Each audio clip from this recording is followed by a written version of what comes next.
हाय सर्वांना, good morning. तर आज मी सकाळी उठल्या मला खूप फ्रेश वाटत होतं, म्हणून मी पहिला चहा ठेवला आणि चहा मस्तपैकी सुंदर असा चहा बनवला. मी एकटीच होती चहा प्यायला. मग आज दुधाचा चहा बनवला मी आणि खूप छान झाला होता दुधाचा चहा. तर तुम्ही पण या चहा प्यायला सगळ्यांनी. त्याच्यानंतर मग चहा वगैरे झाला आणि मग स्वरूपला आंघोळ करायची होती, म्हणून स्वरूप आज बाहेर आंघोळ करत आहे.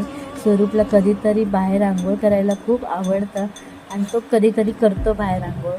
तर आंघोळ झाल्यानंतर स्वरूपचे कपडे वगैरे स्वरूपला घातले आणि स्वरूपची तयारी कधी करून दिली. त्याला केस वगैरे विचारून दिले. छानपैकी स्वरूप तयार झाला आणि त्याच्यानंतरला आम्ही आईस्क्रीम आणलं आणि आम्ही दोघांनी आईस्क्रीम खाल्लं. तर कधीतरी आम्ही आईस्क्रीम अशी पार्टी करत असतो.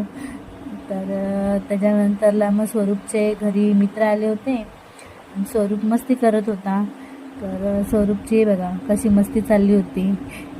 तर नंतरला जेवणाची तयारी. आज जेवणाचा मेनू होता डाळ भात आणि भाजी चपाती. तुम्ही या जेवायला.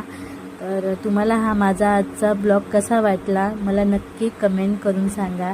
तर चला बाय.